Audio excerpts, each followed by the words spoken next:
La TVT au cœur de l'information.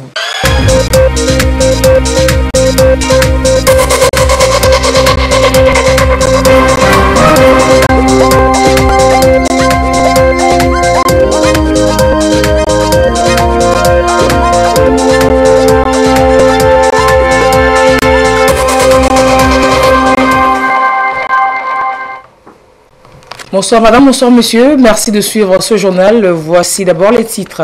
Ouverture officielle samedi du poste de péage de Pogno dans le Pendjal.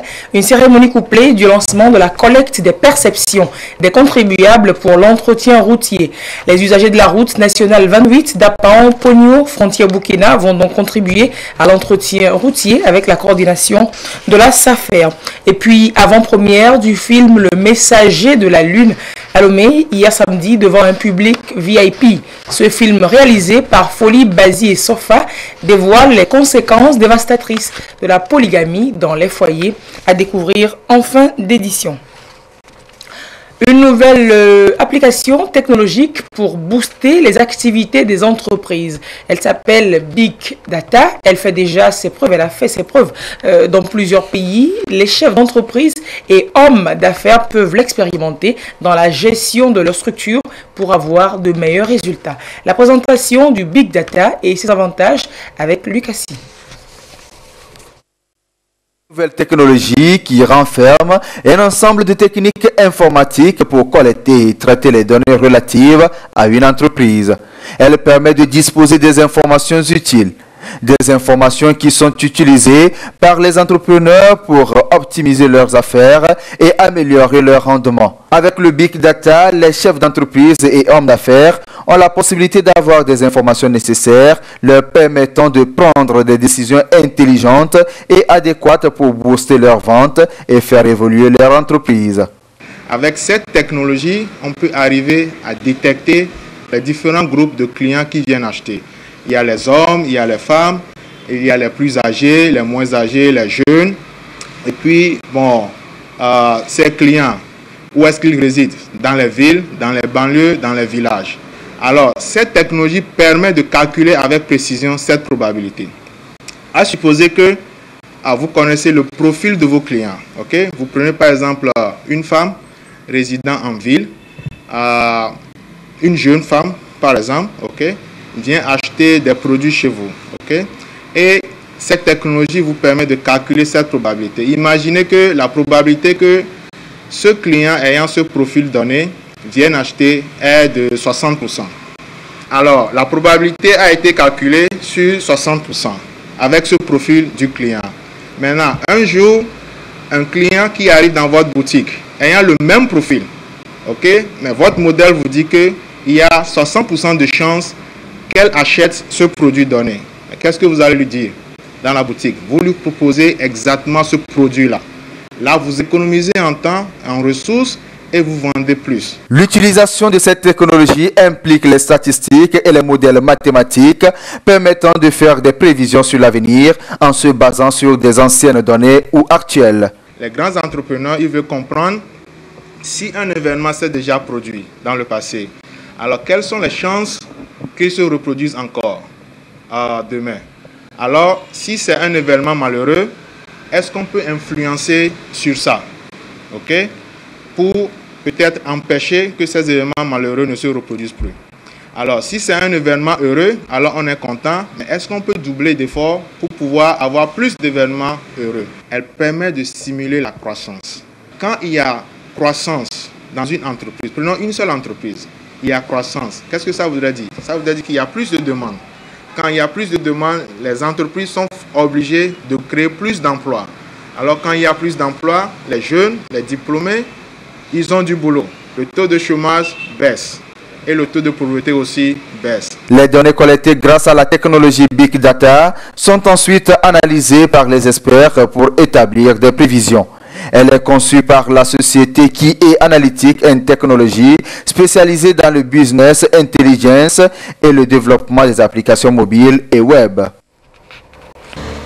Et ce sont ces mêmes prouesses technologiques qui permettront désormais à l'Union professionnelle des agréés en douane et à l'Office togolais des recettes de faire le suivi effectif de la trajectoire des véhicules en transit sur le territoire douanier togolais.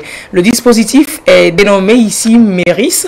Son utilisation a été lancée vendredi dernier et Augustin Kossi est allé comprendre comment ça marche. Regardons. Romain est un déclarant en douane au port autonome de Lomé. Désormais, c'est ici, sur le site d'Issiaport, qu'il effectue, comme beaucoup d'autres, les dernières formalités pour le suivi des véhicules en transit et leur sortie effective du territoire douanier togolais. Tout part de ce dispositif installé dans la salle des opérateurs de saisie. Le projet est dénommé MERIS. C'est un projet de tracking de véhicules à nu. Les véhicules à nu sont simplement les véhicules en transit. Donc c'est ici que tout commence. Toutes les informations sont saisies ici. Les systèmes d'identification sont délivrés ici. Et s'ensuit un contrôle au poste douanier de sortie comme intermédiaire. Ils reçoivent principalement 4 informations de la part des déclarants ou de leurs préposés. La première étant quoi? La déclaration douanière. Le T1, le permis de conduire de qui conduira le véhicule, et ensuite l'immatriculation provisoire.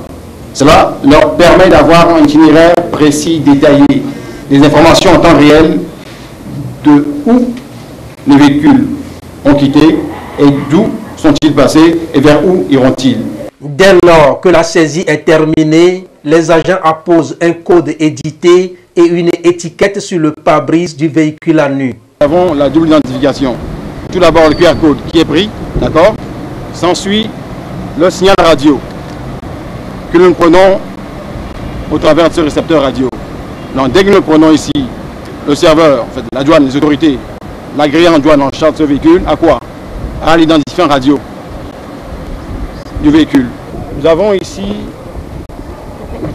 la marque du véhicule, le numéro de châssis, autorisé à circuler.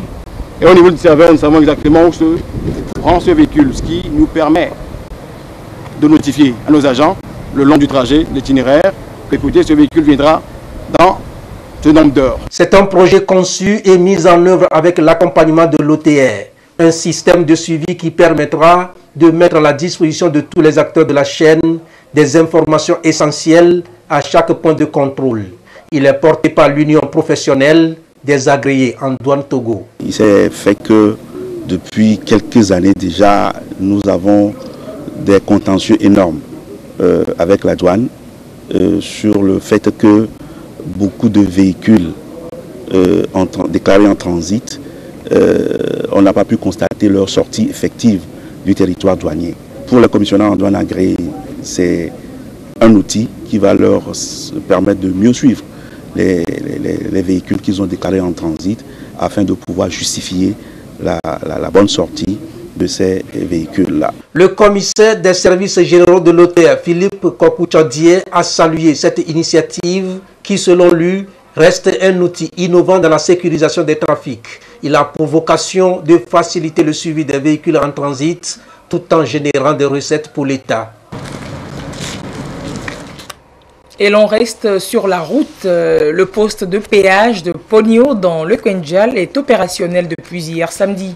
Le poste est situé sur la route nationale 28 d'Apaon-Pogno, frontière Burkina Faso. Et cette cérémonie sombre pour lancer la collecte des perceptions des contribuables, des fonds qui serviront à l'entretien routier assuré par la SAFER. Le point avec Désiré Aloy. Samedi 5 mai 2018, il est 14h00 sur la RN 28, tronçon d'Apaon-Pogno, frontière Burkina Faso. Nous sommes au poste de péage de Pogno. Par effet du hasard, le conducteur Sawadogo Suleiman Ier a s'acquitté de son devoir civique payé à la SAFER, une contribution pour entretenir les routes. Oui, je suis un Burkinabé. Le péage, comme c'est ouvert aujourd'hui, c'est moi le premier en passage pour passer. Mais je suis content avec le travail parce que la route est très bonne. Quand on roule, il n'y a pas de dérangement.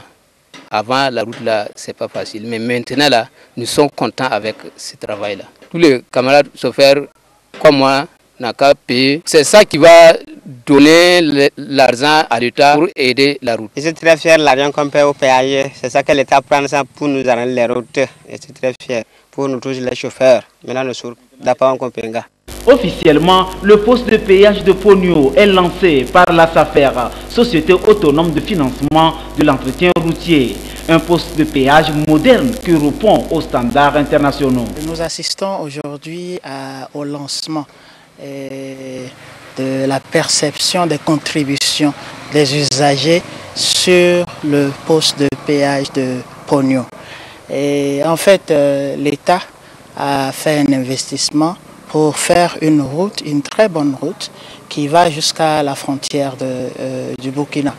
Et pour cela, il va falloir un peu contribuer, un temps soit peu, pour essayer d'aider à l'entretien de cette route. C'est pourquoi l'État a créé ce poste de péage ici, et qui est géré par la SAFER. Les usagers vont venir, nos agents sont déjà formés pour pouvoir les accueillir. Et ils vont les accueillir avec un bon sourire, 24 heures sur 24. Un ensemble de 4 couloirs aller-retour selon les gabarits des véhicules. Nous avons en bloc 4 différents groupes de tarifs. Nous avons, si vous voyez sur le tableau, nous avons les véhicules légers qui sont à 300 francs. Nous avons aussi les minibus et les camionnettes qui sont à 400 francs. Et les bus autocars sont à 1000 francs et les poids lourds sont à 2000 francs. Et c'est le même tarif qui est pratiqué sur tous nos postes. C'est un exemple à suivre en s'acquittant de son devoir civique au poste de péage en payant.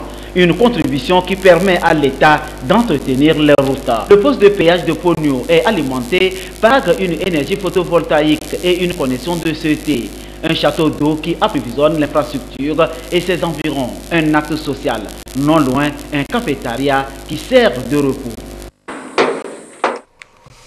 Parlons de lutte contre le trafic sexuel des enfants. Une ONG suédoise, Radio Help, a financé un projet soumis par Plan International en ce sens. Le projet se déroulera dans la préfecture de Lagné et a été lancé cette semaine. Reportage d'Herman Songoy. C'est une rencontre des partenaires dans la mise en œuvre du projet Lutte contre le trafic sexuel des enfants dans la préfecture de Lagné. Une rencontre qui a permis ces différents acteurs et les communautés bénéficiaires de planifier les différentes activités qui seront menées et de lancer officiellement le projet.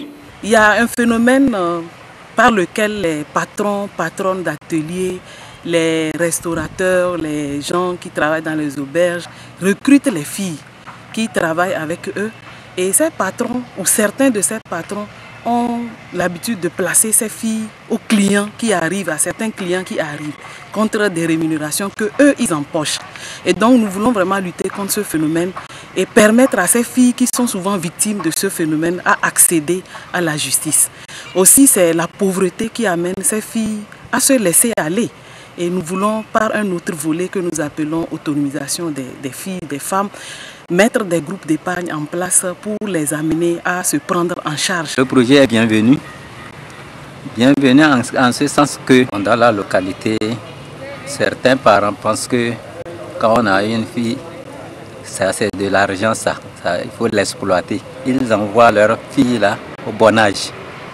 Or, arrivé là-bas, l'enfant, comme elle vit seule presque, si elle ne trouve pas la satisfaction, côté manger ou autre là, elle se livre. Nous allons faire beaucoup de sensibilisation à plusieurs lieux. Entre autres activités qui seront menées, la sensibilisation sur les risques et dangers du trafic sexuel des enfants. Ce projet de plan international et de ses partenaires va couvrir 26 villages dans la préfecture de Lagné pour une durée de 18 mois. Et une autre lutte, c'est celle engagée contre le charbon bactéridien. Le gouvernement togolais reçoit l'appui de l'UEMOA sur ce terrain. Ainsi, l'on a pu une fois encore rassembler les éleveurs et autres acteurs de l'élevage à Tandjouar et dans les savanes pour les entretenir sur cette maladie du bétail. Retrouvons de nouveau Désiré Aloy. Le sous-secteur élevage participe au PIB national avec 6% d'apport au Togo, où 2 tiers du cheptel se trouvent dans le nord du pays, région des Savanes et Kara, qui font frontière avec le Ghana, le Burkina Faso et le Bénin. Ce cheptel est confronté surtout aux maladies infectieuses localisées et d'apparition saisonnière. Le charbon bactéridien, l'une de ces zoonoses endémiques. Le gouvernement togolais, avec l'appui de l'UMOA, combat depuis 4 ans cette zoonose majeure, néfaste aussi à l'homme. Les populations de Tandjouar sont sensibilisées sur le fléau. L'objectif de notre rencontre ce matin, c'est sensibiliser les chefs de canton, les autorités de la localité, qui iront eux aussi à leur niveau faire cette sensibilisation-là au niveau des villages, au niveau de leur canton proprement dit, avec une grande envergure de population, pour que chacun puisse prendre la mesure de la chose, que nous menons une lutte efficace contre le charbon bactérien. Outre Tandjouar, les autres préfectures de la région des Savanes sont sillonnées pour amener les éleveurs à mieux connaître la fièvre charbonneuse, appréhender les enjeux économiques, changer de comportement vis-à-vis de la maladie et se mobiliser en tout temps pour vacciner les bovins et autres petits ruminants. L'appel que je lance, c'est que, eu égard aux champs maudits dans la région, d'abord, il ne faut pas manger un animal mort. C'est en mangeant des animaux morts que finalement on peut manger un animal mort de charbon bactérien. Et quand un animal mort, il faut détruire ça selon les règles de l'art pour étouffer le mal à l'endroit où l'animal est tombé mort. De plus, ils sont dans l'obligation, à cause des champs maudits qui peuvent conduire à la maladie, de faire une vaccination annuelle des animaux sensibles. La prévision voudrait que 80% du cheptel soit vacciné. Les éleveurs et autres acteurs réunis serviront de relais pour plus de mobilisation. L'ANSAT était vendredi dernier à Big Passiba, une localité de Bassar. Objectif, acheter du maïs aux paysans afin de renforcer son stock de sécurité. On voit cela avec Nestor Mouzou. La mission assignée à l'ANSAT est de procéder à la constitution des stocks alimentaires, notamment des céréales, pour pouvoir les mettre à la disposition des populations au moment où la nécessité se fait sentir. L'Agence nationale de la sécurité alimentaire du Togo assume cette tâche chaque année en variant les localités dans lesquelles elle s'approvisionne.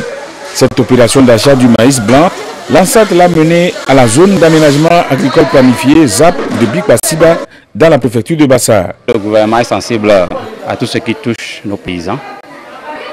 Il y a eu des cris d'alarme, il y a des paysans qui ont encore du stock et beaucoup de stock. C'est pourquoi il a instruit l'ANSAT à travers le ministère de pouvoir faire encore quelques prélèvements sur le terrain. C'est ce qui explique notre arrivée à Big Passiba. On va acheter près de 30 tonnes de maïs, rien que sur le site, et continuer dans d'autres localités dans les jours et semaines à venir. Les achats que nous faisons nous permettent de renforcer notre stock de sécurité. À tout moment, tout peut arriver. Les 30 tonnes de maïs achetées ont une valeur monétaire en francs CFA de 4 800 000. Les producteurs de la ZAP de Big Passiba, regroupés au sein de la coopérative Billigen, se réjouissent de cette opération de l'ANSAT. La ZAT, il vient de passer pour nous acheter 30 tonnes. On le remercie beaucoup. C'est bon par rapport à les femmes qui viennent mesurer en bol. Donc je pense que l'année prochaine ou bien cette année, le stock qui reste, qui n'a qu'à venir pour prendre ce stock-là encore. Nous sommes en coopérative, en union, ensemble. On a décidé un terrain qui est de 100 hectares. Et on a commencé à faire ensemble le maïs là. Dans le choix des localités pour ces opérations, l'ANSAT prend en compte certains critères. Elle se base prioritairement sur la qualité des produits à la suite de l'inspection. Entre en ligne de compte aussi l'analyse des organisations coopératives ou de groupements, ceci en vue d'encourager celles ou ceux qui sont dynamiques. Et l'Union chrétienne des jeunes gens, branche Togo, a rencontré samedi les jeunes. Il était question de leur présenter les opportunités qu'offre la structure en matière d'entrepreneuriat et d'emploi. Samuel Degbe et que cela y était pour la télévision togolaise. Voici leur compte rendu. En vidéoconférence depuis Genève, le secrétaire général de l'Union chrétienne de jeunes gens pour l'Afrique, Édifice et Jeunes, sur les principes et les valeurs du mouvement YMCA. Une rencontre de partage d'expériences qui a permis aux participants de trouver des réponses à leurs différentes préoccupations. J'ai découvert aujourd'hui que par le UMC, on peut participer à des séminaires, à des excursions, à des stages. Ça m'a beaucoup plu. Ça m'a apporté un plus parce que en ce qui concerne en général le volontariat, beaucoup de jeunes n'aiment pas trop le volontariat au Togo. Moi, ce que j'ai apprécié, c'est qu'à travers ça m'aidera vraiment à développer un plus. C'est également une rencontre pour partager avec ces jeunes les opportunités qui leur sont offertes par ce mouvement dont la mission est de renforcer leurs capacités pour le développement de l'Afrique. Il s'agit surtout du forum de jeunes dénommé Y Opportunities. Cette année, nous comptons aller au moins à 150 000 jeunes que nous touchons par diverses activités qui sont à 4 niveaux. Au niveau de l'éducation à la citoyenneté, au niveau de la santé des jeunes, emploi et entrepreneur des jeunes et au niveau du droit et la justice des jeunes. C'est le chômage qui est le plus grand problème auquel les jeunes font face. Donc on veut beaucoup travailler dans l'entrepreneuriat des jeunes en créant des incubateurs. On a déjà créé un incubateur pilote à Lomé. On voudrait en créer dans d'autres villes du Togo pour aider les jeunes à réellement mieux leurs idées d'entreprise, les aider à élaborer le plan d'affaires. Arrivé au Togo en 1903, l'Union chrétienne de jeunes gens a vu le jour à Londres en 1884. Le mouvement est aujourd'hui présent dans 125 pays avec plus de 45 millions de volontaires chrétiens répartis sur les 5 continents. Dans l'actualité, ce dimanche hors du Togo, en Centrafrique, des tirs nourris d'origine inconnue étaient entendus ce dimanche soir dans le quartier musulman de Bangui, le PK5, ainsi que dans des quartiers proches, faisant au moins 4 blessés selon nos confrères de l'agence française de presse. Des tirs avaient déjà été entendus samedi opposant les forces armées centrafricaines à des hommes armés venus du PK5 et qui tentaient de détruire 2 églises chrétiennes, ainsi que des maisons de particuliers en représailles à la destruction d'une mosquée. La tension est vive à Bangui depuis la journée de mardi qui a été marquée par des violences qui ont fait 24 morts et plus de 170 blessés. Et l'élément déclencheur de ces violences était l'interpellation par les forces de sécurité centrafricaines de Moussa Empereur, un élément d'une milice du PK5. Retombée de la dernière fête Evala, il vous souvient, le chef de l'État, en marge des luttes dans les arènes, est passé dans les communautés pour faire des gestes pour soutenir les jeunes et autres personnes vulnérables. À Bou, aujourd'hui, ce sont des artisans qui, grâce à cette aide, vont s'installer et exercer les métiers qu'ils ont appris. Nestor Mouzou nous en parle. Du matériel de menuiserie, de maçonnerie, de couture et de coiffure. Ces outils ont été offerts aux jeunes artisans de Bou dans la Kosa. C'est pour permettre à ceux qui viennent de finir leur apprentissage de pouvoir s'installer et à ceux qui sont déjà installés de se renforcer en matériel en vue de leur pleine autonomie. Les fonds qui ont servi à l'acquisition du matériel proviennent d'un don du chef de l'État. À la fin de la lutte Evala édition 2017, le président de la République Forest Nyazingbe avait effectué une tournée dans les cantons de la Kosa pour féliciter les lutteurs pour leur courage et leur implication dans la promotion de la culture togolaise. Dans chaque canton visité, il a octroyé un fonds de 15 millions de francs CFA pour la mise en œuvre des projets en faveur des jeunes vulnérables. C'est dans la gestion de ce fonds que les cadres du canton de Bou ont acheté des kits d'outils pour ceux qui ont été identifiés comme nécessiteux. C'est suivant les instructions du chef de l'État qui sont dans la droite ligne de sa politique de faire de la jeunesse la pierre angulaire de sa politique de développement. Donc une jeunesse épanouie qui peut par elle-même travailler par elle-même pour son épanouissement. Et comme on le dit, il faut apprendre à quelqu'un à pêcher plutôt que de lui donner du poisson chaque jour. Donc le chef de l'État a pensé qu'il vaut mieux aider les gens à se prendre en charge eux-mêmes. Une coiffeuse, 6 menuisiers, 25 maçons et 44 couturières et tailleurs ont été touchés par cette action de générosité. Les bénéficiaires sont très heureux. J'ai fini depuis 2011. Je me suis installé chez un patron, je me débrouille un peu. Mais à base de ces matériels, je vais installer moi-même mon atelier et je serai moi-même mon patron. J'ai appris mon métier, ça fait de là 8 ans. Et j'ai fini. J'ai fini, je suis là à la maison, je ne sais quoi faire. Je n'ai pas de moyens pour avoir la machine. Coudre même mes habits, je n'en ai pas les moyens. Et aujourd'hui, je suis fou de joie, je ne sais comment m'exprimer. Je manque de mots vraiment pour ce cadeau que je ne m'attendais même pas. La prière m'était, je n'avais pas de moyens pour faire mon travail et le président de la République m'a fait ce don. Je lui remercie de ce cadeau. Que Dieu lui bénisse. 45 autres jeunes en apprentissage sont accompagnés dans le paiement de leurs frais de contrat ou de libération. De plus, 85 étudiants ont payé leur inscription et leur fourniture pour l'année académique 2017-2018 grâce à cet appui financier du chef de l'État.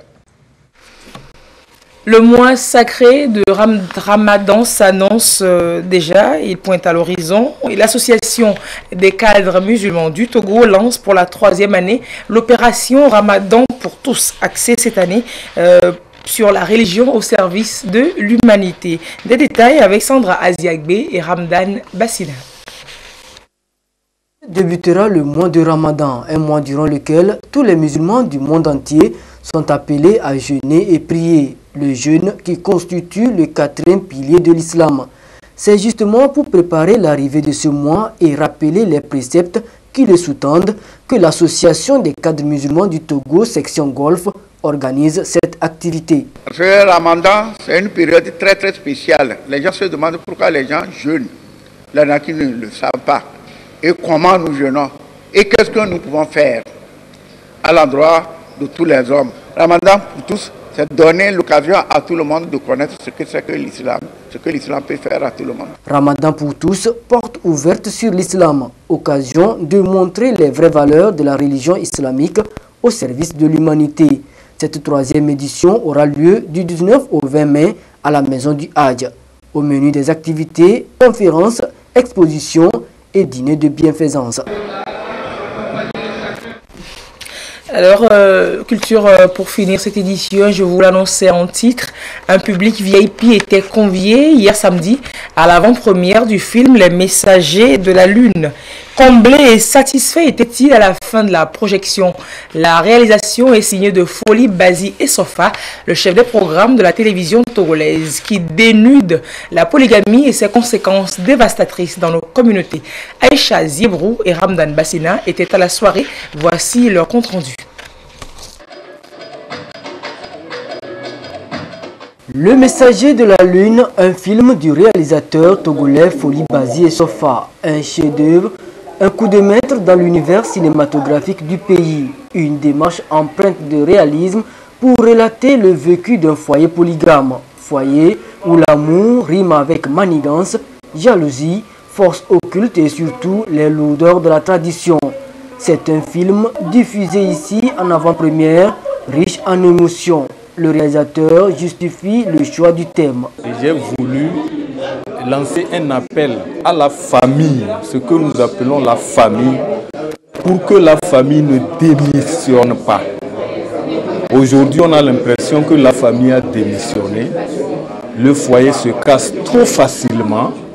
On oublie le caractère sacré du mariage. On oublie que c'est pour le meilleur et pour le pire. Et puis les parents abandonnent les enfants à leur sort. J'ai voulu aussi faire ressortir la morale universelle et la morale de nos traditions qui disent quand vous faites du bien, le bien vous rattrape. Quand vous faites le mal vous rattrape. Foli Bazi Essofa a le mérite de pénétrer l'univers familial polygame où très souvent les femmes et les enfants payent le prix fort.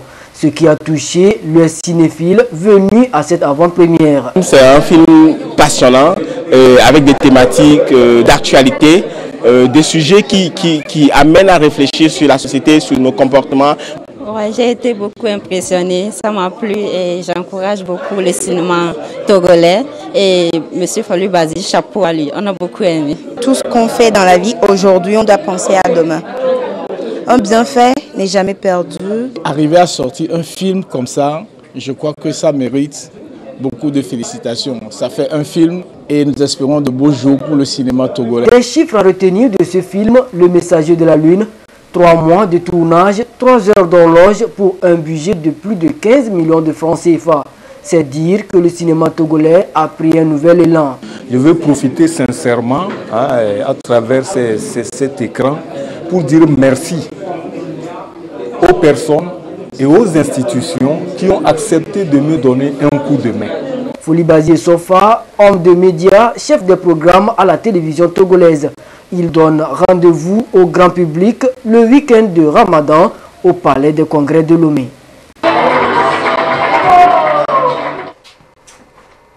C'est ainsi que s'achève ce journal. Merci de l'avoir suivi. À 22h30, vous serez servi par Yata Aratem. Passez une très belle soirée en compagnie de nos programmes. À très bientôt. Au revoir.